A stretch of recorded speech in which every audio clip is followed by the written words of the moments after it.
O presidente da CPMI do INSS, senador Carlos Viana, do Podemos de Minas Gerais, se reuniu hoje com o ministro do Supremo Tribunal Federal, Dias Toffoli. De acordo com o parlamentar, a conversa foi marcada para discutir o incômodo de integrantes da comissão com decisões da corte que, na avaliação do grupo, extrapolam a atuação do judiciário e atingem o trabalho do legislativo.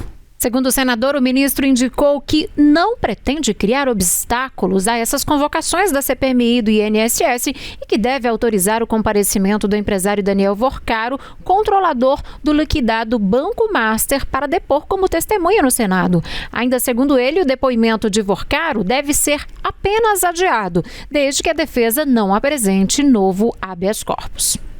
A defesa entrou em contato pedindo um adiamento da vinda dele, com o seguinte compromisso que foi colocado da minha parte.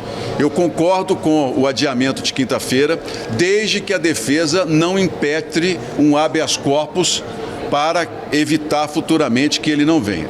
Foi feito um acordo com os advogados, eles não vão buscar habeas corpus no Supremo. Daniel Vorcaro está disposto a vir, de forma inclusive aberta, trazer a documentação, e eu estou marcando a vinda dele para a primeira quinta-feira depois do Carnaval. O ministro Toffoli, coloquei para ele a questão, concordou e, de acordo com o ministro, se há da parte dele voluntariedade e não há habeas corpus, o ministro vai fazer a liberação para que ele possa estar conosco na CPMI e trazer as informações assim que nós oficializarmos, e eu pretendo fazer isso amanhã mesmo, a data de convocação e de permanência dele aqui na CPMI. O presidente da CPMI, que apura fraudes em descontos de aposentadorias e pensões do INSS, Carlos Viana, sustentou que o empresário vai ser ouvido exclusivamente sobre contratos de créditos consignados firmados pelo banco. Pois é, depois de pedir a convocação de Flávio Bolsonaro à CPMI do INSS, o PT agora ampliou a ofensiva e vai solicitar a quebra dos sigilos bancário e fiscal do filho do ex-presidente Jair Bolsonaro e também do escritório dele. O requerimento, assinado pelo deputado Rogério Correia, de Minas Gerais, tem objetivo de identificar movimentações financeiras atípicas e recebimento de valores de pessoas e empresas investigadas. Flávio Bolsonaro entrou na mira do colegiado devido à administradora da empresa dele. Letícia Caetano dos Reis é irmã do contador Alexandre Caetano dos Reis, que é suspeito de ser sócio de Antônio Carlos Camilo Antunes, o careca do INSS, em uma offshore. O documento menciona que Letícia foi indicada pelo advogado Willer Tomás, bem próximo a Flávio. Ele também já defendeu Alexandre Caetano em um processo. E pelas redes sociais, o senador Flávio Bolsonaro rebateu a convocação e disse que o governo Lula está tentando obstruir os trabalhos da CPMI. Agora acabou. Descobriram tudo. O governo Lula, no seu maior e mais asqueroso esquema de corrupção, o roubo dos aposentados do INSS, estava beneficiando um Bolsonaro. É surreal e ainda tem gente que cai numa mentira grotesca como essa. Sabe o que é verdade? O filho do Lula é acusado de receber propina do careca do INSS. 25 milhões de reais. Eu disse 25 milhões de reais. E mais, ainda tinha um mensalão, 300 mil reais todo mês. Quem denunciou o esquema do filho do Lula foi o senhor Edson Claro, ex-funcionário do careca do INSS, que resolveu contar o que ele sabe porque recebeu ameaças do próprio careca do INSS. E você ainda está acreditando que o Lula é o pai dos pobres? Não dá, né? Ele é o pai do rico, do seu riquíssimo filho, o Lulinha. A senhora e o senhor aposentado tem noção que o seu dinheiro que está faltando aí para comprar remédio, para comprar arroz e feijão, para comprar uma lembrancinha para sua neta, pode estar na conta do filho do Lula? E os deputados e senadores do PT, ao invés de defenderem os aposentados, escolhem defender o ladrão. Tipo o Lula, que está mais preocupado com o bem-estar do bandido que rouba o celular do que com a pessoa que teve o celular roubado, uma arma apontada para sua cabeça, sabe como é que é? Aí vem um deputado petista mentindo na maior cara de pau e faz um requerimento para convocar a secretária do meu escritório na CPMI do INSS. Sabe qual é a justificativa fajuta? Ela é irmã de outra pessoa que foi presa na investigação. Eu sei que os petistas estão desesperados com Flávio Bolsonaro liberando as pesquisas para a presidência do Brasil desde agora. E pode ter certeza que essa vantagem vai aumentar ainda mais a cada dia que passa. Mas não tentem expor uma mulher trabalhadora que cuida da burocracia da minha empresa para tentar me vincular à roubalheira de vocês. Ela é uma prestadora de serviço, contratada e tem uma qualidade que vocês, petistas, não têm. Ela é honesta. Partido das Trevas, nós, o povo brasileiro, vamos libertar o Brasil das suas mãos sujas de corrupção. É só uma questão de tempo. Por outro lado, o relator da CPMI do INSS, deputado Alfredo Gaspar, do União de Alagoas, protocolou o requerimento pedindo a quebra dos sigilos bancário e fiscal de Fábio Luiz Lula da Silva, que é o conhecido como Lulinha, filho do atual presidente Luiz Inácio Lula da Silva. Essa medida integra a retomada dos trabalhos da comissão agora em 2026 e deve ser levada à votação na quinta-feira que vem. Mas aí, nesse pedido, Gaspar solicita o acesso a relatórios de inteligência financeira do COAF e também movimentações bancárias e fiscais de Lulinha no período de 1º de janeiro de 2022 a 31 de janeiro de 2026, alegando a existência de indícios levantados aí pela Polícia Federal no âmbito da investigação sobre fraudes bilionárias do INSS. De acordo com o relator, a medida é necessária por causa, devido às mensagens interceptadas pela Polícia Federal em que o lobista Antônio Carlos Camilo, conhecido como Careca do INSS, ao ser questionado sobre o destino de um pagamento de R$300 mil, afirma que o valor seria destinado ao filho do rapaz. De acordo com Gaspar, a polícia interpreta a referência como sendo dirigida a Lulinha. O requerimento sustenta também que há indícios de tentativa de obstrução de justiça, citando mensagens em que Roberta orienta Camilo a destruir provas após fases aí da operação policial, além de demonstrar preocupação com a apreensão de um envelope que conteria o nome de, abre aspas ali, nosso amigo, fecha aspas. Na justificativa apresentada à CPMI, Alfredo Gaspar afirma que há suspeita de que Lulinha teria atuado como sócio oculto de Antônio Carlos Camilo, em empreendimentos de cannabis medicinal, supostamente financiados com recursos desviados do INSS. Assunto para nossa conversa com o advogado e professor de teoria do Estado, Ricardo Souza. Seja bem-vindo mais uma vez aqui com a gente, Ricardo. Boa noite para você.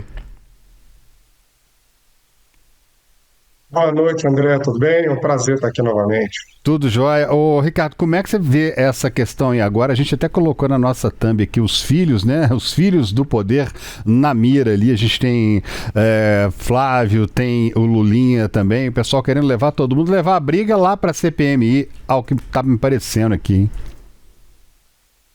André, eu vejo como uma briga realmente aí, oposição e governo, E no ano eleitoral isso aí acaba tomando assim proporções mais drásticas, Mas do ponto de vista jurídico processual, eu acho que ambas as situações elas merecem um cuidado, No caso do Fábio Luiz, filho do presidente Lula, a relação que foi encontrada na CPMI com ele são, como vocês muito bem apontaram aí, conversas, em que haveria uma citação, ele seria o tal do filho do rapaz, e uma amiga dele também que faz menção nessas conversas a jogar celular fora, algumas coisas nesse sentido. Eu entendo que toda a situação deve ser esclarecida e quem deve tem que pagar, mas nesse caso, talvez fosse mais prudente trazer antes essa tal amiga, para que pudesse esclarecer antes de trazer, porque não há nada de concreto a não ser isso. Com relação ao filho do ex-presidente Jair Bolsonaro, a relação também não é direta com ele, Na verdade, um sócio do Antônio Camilo, também conhecido como Careca do INSS, possui com ele uma offshore fora do país. A sua irmã foi contratada como administradora do escritório do Flávio Bolsonaro. Escritório esse que foi aberto em 2021, né? Lembrando que esse tal careca do INSS, ele possui relações próximas, inclusive até com fotos, né, no Palácio do Planalto, desde o ano de 2019. Então, as situações, tanto do Lulinha quanto essa irmã do sócio do careca do INSS, são estranhas. Mas eu acharia prudente também trazê-la para que prestasse esclarecimentos, né, antes de pensar tanto no senador Flávio Bolsonaro como no filho do ex-presidente. Essa antecipação do inquirimento deles, né, na verdade é o reflexo dessa briga política que a gente comentou aqui no início, em um ano eleitoral. Ricardo, boa noite para você. E na sua avaliação, até que ponto decisões do STF podem atrapalhar ou podem interferir, melhor dizendo, os trabalhos da CPMI e do INSS, aí no caso, né, dessa que a gente está falando, quando a gente pensa sem ferir aí o princípio de separação dos poderes, hein? Boa noite, Síria. Você foi no ponto, Síria. Toda essa discussão, a gente precisa entender de algumas questões jurídicas aqui que são fundamentais. O que é muito comum nas CPIs é a confusão entre duas figuras dentro de um processo: o investigado e a testemunha. Por que eu faço questão de diferenciar essas duas figuras? A testemunha é aquela que é trazida ao processo para prestar informações. Ela é obrigada a falar o que sabe e ela não pode mentir, sob pena de responder criminalmente. Geralmente os casos que nós vemos de voz de prisão em CPI são de testemunhas, porque ou omitem a verdade ou contam uma inverdade. Então a testemunha não pode ficar em silêncio sobre aquilo que ela sabe. O investigado, por sua vez, ele está garantido pela Constituição com o direito de não ser obrigado a produzir prova contra si mesmo. Então, se a pessoa ela está respondendo por um processo, ela é um réu ou investigado, ela tem o direito de ficar em silêncio. E o STF, em entendimentos anteriores, já até julgou no sentido de que o investigado nem é obrigado a comparecer ao interrogatório, porque aquilo seria uma forma de tentar forçá-lo a produzir prova contra si mesmo. Nas CPIs, os parlamentares, muitas vezes por confusão entre essas duas figuras, ou mesmo até de forma maliciosa, eles convocam pessoas que podem ter um envolvimento naquela investigação, só que na condição de testemunha. Então acaba virando uma armadilha processual. E aí está a grande questão. Esses habeas corpus do STF, quando impedem o comparecimento da testemunha ou dão a ela o direito de permanecer em silêncio, sempre são fundamentados nessa questão. Aquela suposta testemunha, na verdade, é um investigado ou tem relação direta com o objeto daquela investigação. Lembrando também que na CPI os parlamentares funcionam, né, como juízes. Então, eu acho que aí está o ovo da serpente, né? O que gera tantos problemas, e aí vem essa impressão de que há uma interferência de um poder no outro, mas não. Na verdade, o que se tenta é regularizar esse problema que é constante. Agora, Ricardo, você acha que à medida em que... Ai, perdão, a Lu ia falar agora, já o pessoal tinha me avisado. Perdão, Lu, é você.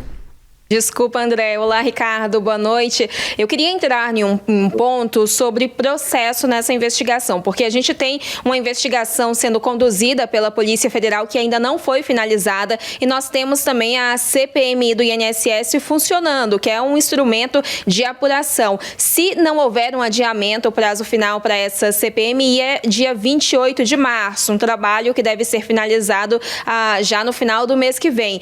Mas considerando que o trabalho final da CPMI vai ser a busca por responsabilização de envolvidos nesse escândalo, como, por exemplo, a aprovação de um relatório final com sugestões de indiciamento. Claro, a gente está falando de uma hipótese, porque isso depende da conclusão do trabalho, mas como que essas informações, esse resultado final da CPMI, ele pode ser considerado por órgãos ligados à justiça, enquanto a gente ainda tem essa investigação em andamento por parte da Polícia Federal? Oi, Lu, boa noite mais uma vez. Assim, essa questão é importantíssima.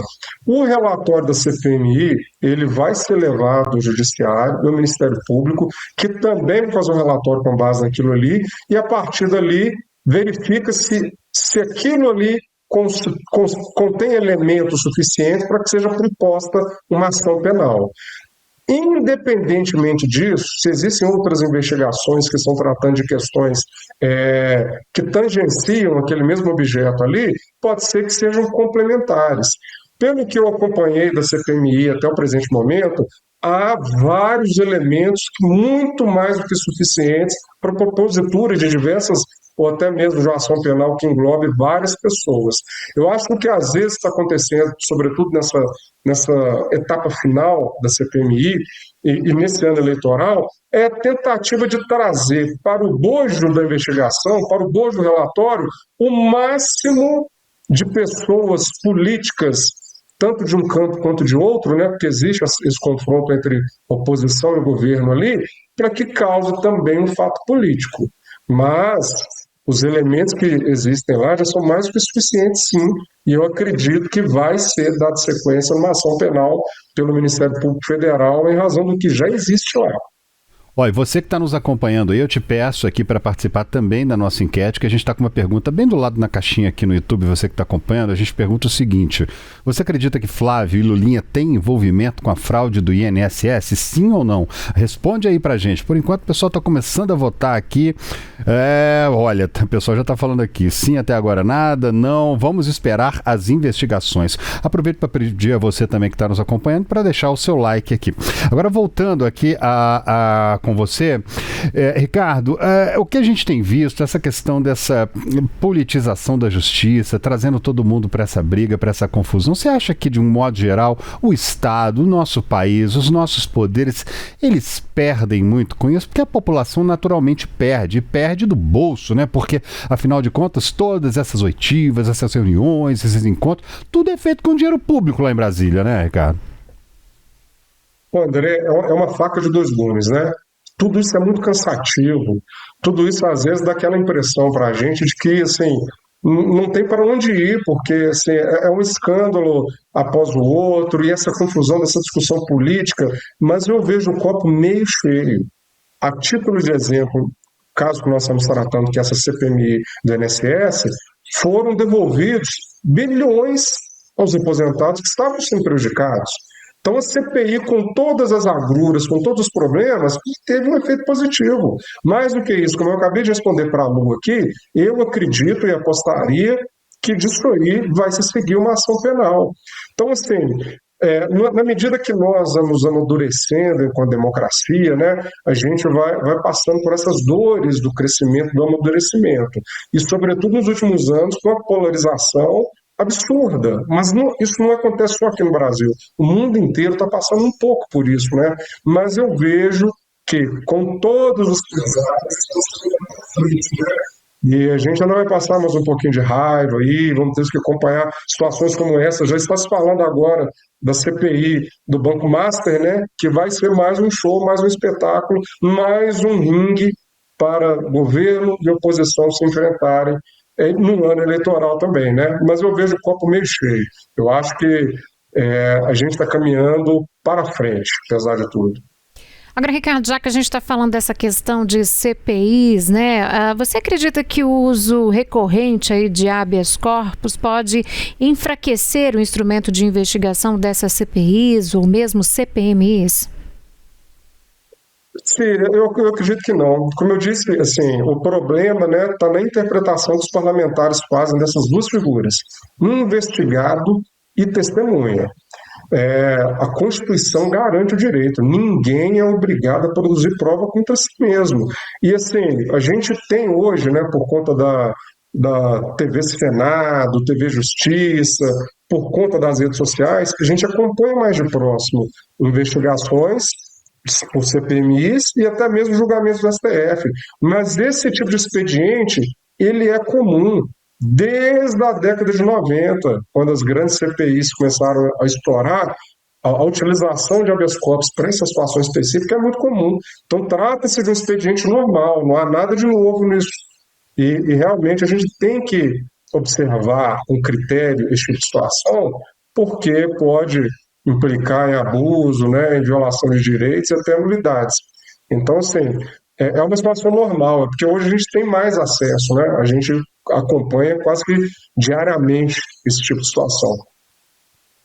A gente teve recentemente uma fala divulgada, né, pela Suprema Corte, do Daniel Vorcaro, em que ele se mostra ali muito à vontade, né, muito à vontade para falar. Ele diz que se ele tivesse amigos lá em cima, em Brasília, ele não estaria ali, não estaria de tornozeleira. Essa segurança toda dele, você como advogado, né, como professor de teoria do Estado, como é que você enxerga isso? Porque ele praticamente, ele meio que zombou, ele meio que fez uma brincadeira ali. Será que isso demonstra, ele quer demonstrar ali o poder que ele tem por ter na memória ali, em outras memórias também, muita coisa que aconteceu e que pode envolver gente graúda aí do nosso poder? André, eu tive o desprazer de assistir também esse depoimento e, assim, como jurista, foi assustador. Aquilo ali é um escárnio, né? A forma, a empáfia com que ele fala, né? Mas, assim, também, olha para você ver como é que talvez eu seja otimista demais. Mas com toda essa empáfia dele, ele foi preso. Ele é bilionário, ele foi preso, ele está com uma tornozeleira. E o que ele tentou fazer, na verdade, o que ele fez, né? Ele manteve relações muito próximas com o poder. Acho que eu comentei isso aqui na semana passada. Ele tem ramificações de influência no Senado, na Câmara dos Deputados Federal, no Legislativo Estadual aqui de Minas Gerais, no Judiciário, no Poder Executivo e na alta cúpula da Faria Lima, onde são todos os poderes instituídos democraticamente e também o poder financeiro. E mesmo assim, o banco dele foi liquidado, ele está respondendo a um processo e dificilmente ele vai escapar de uma condenação. Então, em que pese essa empáfia dele, que foi realmente assustadora e muito ruim para um operador do direito acompanhar aquele tipo de situação. Mas, diferentemente do que ele tentava fazer parecer crer, né, eu imagino que a influência dele, mesmo existente, não foi suficiente. E a gente vai ver ainda cenas dos próximos capítulos aí com relação a essa investigação, que é uma das mais importantes da nossa história recente. Agora, Ricardo, voltando um pouco para essa questão da CPMI e do INSS, há alguma diferença jurídica nesse pedido de quebra de sigilo entre, aí eu falo do parlamentar, do Flávio Bolsonaro, que é um senador, e do Lulinha, que não exerce nenhum mandato, é um cidadão comum? Há alguma diferença aí nesse caso? Não, na verdade, os fundamentos são semelhantes. Mas olha, Síria, como é que isso aqui faz um link com a explicação que eu estava tentando fazer. Se está a se pedir quebra de sigilo deles, é porque eles estão sendo investigados. Há suspeitas sobre eles. Ao mesmo tempo, se quer que eles compareçam para prestar depoimento como testemunha. Está vendo o problema? Eles não podem ser, ou eles são uma coisa ou outra. Se são investigados, ok. Analise-se esses pedidos e faça o que tiver que ser feito. Agora, eles não poderiam ser obrigados a produzir essa prova contra eles mesmos por conta de uma garantia processual constitucional.